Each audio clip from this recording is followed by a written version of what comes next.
ప్రేమించడు. అది అంత భయంకరమైనటువంటి స్థితిలో మానవుడు ఉన్నాడనేటువంటి విషయాన్ని జ్ఞాపకం చేస్తున్నాడు. కాబట్టి ఈ పూట ఎందుకు ఈ మాట చెప్తున్నానో తెలుసా? అమ్మా, ఈరోజు యేసు ఎవరో తెలుసా? ఆయన నిన్ను ఎరిగిన వాడు మాత్రమే కాదు, నువ్వు ఏ స్థితిలో ఉన్నా, ఏ పరిస్థితిలో ఉన్నా, ఆయన ఈరోజు నీతో కూడా రావడానికి, నిన్ను ప్రేమించడానికి, నీతో సహవాసం చేయడానికి ఇష్టపడే దేవుడు అనే విషయాన్ని ఈ పూట మీకు జ్ఞాపకం చేస్తున్నాను. స్తోత్రం కలుగును గాక. హల్లెలూయా.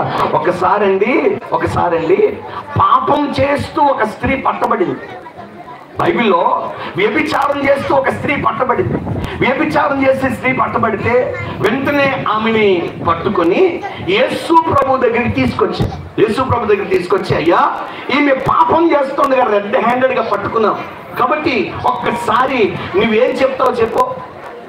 ధర్మశాస్త్రమేమో రాళ్ళు తీసి కొట్టి చంపేమని చెప్తుంది, పాపం చేసింది కాబట్టి. నువ్వేమో ప్రేమించమంటున్నావు కాబట్టి ఈరోజు ఏం చేయాలో చెప్పు. ధర్మశాస్త్రము బట్టి ఈమెను రాళ్లతో కొట్టి చంపేయమంటావా, లేకపోతే నువ్వు ప్రేమించమంటున్నావు కాబట్టి, క్షమించమన్నావు కాబట్టి వదిలేయమంటావా అని యేసు ప్రభు దగ్గరకు వచ్చి వాళ్ళు అడుగుతున్నారు. వాళ్ళు అడగడానికి గల కారణం ఏంటంటే యేసుని ఎలాగైనా చిక్కుల్లో పెట్టాలి అని. యేసుని ఎలాగైనా చిక్కులు పెట్టాలి. ధర్మశాస్త్ర ప్రకారంగా ఆమెను కొట్టి చనిపోయింది అంటే ఇంతవరకు ప్రేమ అని బోధించావు, ఇంతవరకు క్షమించమని బోధించావు, ఇప్పుడేమో ఇలా మాట్లాడుతున్నావా అని యేసు ప్రభు మీద రాళ్లు వేద్దామని చూస్తున్నారు. ఒకవేళ గనక ఆమెను క్షమించండి అని చెప్తే గనక, అంటే నువ్వు ధర్మశాస్త్రాన్ని వ్యతిరేకిస్తున్నావా, నువ్వు ధర్మశాస్త్రానికి వ్యతిరేకంగా ఉన్నావా అని యేసు మీద రాళ్లు వేద్దామని చూస్తున్నారు. కాబట్టి అట్లాంటి పరిస్థితుల మధ్యలో యేసు దగ్గరికి ఆమెను తీసుకొచ్చి అడుగుతుంటే యేసయ్య ఒక సమాధానం చెప్పాడు. ఏమన్నా తెలుసా? సరే, మీరు అన్నట్లుగానే మోషే ధర్మశాస్త్రం చెప్పినట్లుగా ఆమె మీద రాళ్ళు వేయండి. కానీ ఒక కండిషన్ ఏంటో తెలుసా? మొదట మీలో పాపము లేని వాడెవడో మొదట ఆమె మీద రాయి వేయండి. పాపం లేనివాడు ఎవడో మొట్టమొదట ఆమె మీద రాయేయండి అని అంటే బైబిల్లో ఒక మాట రాయబడింది. అలా చెప్పి యేసయ్య కింద కూర్చుని ఏదో రాస్తాడంట నేల మీద. ఈ లోపల అక్కడ పెద్దవాడు మొదలుకొని చిన్నవాడు వరకు వారి చేతుల్లో ఉన్నటువంటి రాళ్ళన్నీ కింద పడేసి వెళ్ళిపోయారట. స్తోత్రం చెప్పండి. వారి లోపల ఉన్నటువంటి మనస్సాక్షి వాళ్ళని గద్దించింది. వారి లోపల ఉన్నటువంటి ఆ ఇన్నర్ మ్యాన్, అంతరంగ పురుషుడు గద్దించాడు. ఏమన్నా తెలుసా? ప్రతి వాడు పాపము చేత పాపములో ఉన్నాను అని గద్దించబడి ప్రతి వాడు రాళ్ళు అక్కడ వదిలేసి వెళ్ళినట్లుగా చూస్తున్నాం. ఈరోజు ఎందుకు మాట చెప్తున్నాను తెలుసా? అంటే అక్కడ పాపం చేసింది కేవలము వ్యభిచారం చేస్తున్న స్త్రీ మాత్రమే కాదు, అక్కడికొచ్చి నిలబడిన ప్రతి వారు ఎక్కడున్నారు? పాపంలోనే ఉన్నారు. ఆమె బహిరంగంగా పట్టబడింది కాబట్టి ఆమెను వ్యభిచారి అని ముద్ర వేశారు.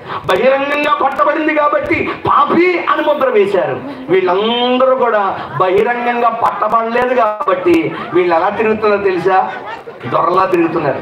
అందుకే మనకు సామెత ఉంది, దొరికితో దొంగ, దొరకకపోతే దొర. ఈరోజు చాలా మంది దొరకని దొరలు ఎంతమంది ఉన్నారో, చాలా మంది దొరికారు, కొంతమంది దొరికారు, ఇంకా ప్రతి వారు దొరకని దొంగలే. అంటే ప్రతి వారు అట్లాంటి పరిస్థితుల్లో ఉన్నాము అనేటువంటి విషయాన్ని పూట మీకు జ్ఞాపకం చేస్తున్నాను. ఈరోజు ఏ పాపం లేదు, అందరూ పాపము చేసి దేవుడు అనుగ్రహించేటువంటి మహిమను పొందలేకపోతున్నారు. ప్రతి వారు పాపంలో ఉన్నారు. ఈరోజు ఎందుకు మాట చెప్తానంటే, అమ్మా, నీవు ఏ పాపములో ఉన్నా నీ పాపము నుండి నిన్ను విడిపించడానికి, నిన్ను ప్రేమించి నీతో పాటు సహవాసం చేయడానికి నా యేసయ్య ఇష్టపడుతున్నాడు. స్తోత్రం చెప్పండి. హల్లెలూయా. కాబట్టి మొదటిది యేసయ్య ఎవరు అంటే, యేసయ్య నిన్ను ఎరిగినవాడు, నీ స్థితిగతులు ఎరిగినవాడు, నీ ప్రతి పరిస్థితిని ఎరిగినవాడు. రెండవది యేసయ్య ఎవరు అంటే, నువ్వు ఎంత భయంకరమైనటువంటి పాపివైనా ఆయన నిన్ను ప్రేమించి నీతో పాటు జక్కయ్య వలె నీ ఇంటికి కూడా రావడానికి, నీతో సహవాసం చేయడానికి ఇష్టపడేవాడు. స్తోత్రం చెప్పండి. చివరి మాట, మూడవ మాట చెప్పి నేను ముగించేస్తాను. యేసయ్య ఎవరో తెలుసా? యేసు ఎవరో తెలుసా? ఇప్పుడు జక్కయ్య యేసయ్య జక్కయ్య ఇంటికి వెళ్ళాడు. యేసయ్య జక్కయ్య ఇంటికి వెళ్ళిన తర్వాత జక్కయ్య చక్కగా లేచి నిలబడి జక్కయ్య అంటాడు, అయ్యా, నేను ఎవరి దగ్గర అన్యాయంగా నేను తీసుకున్నానో వారికి తిరిగి 4 గంటలు ఇచ్చేస్తాను.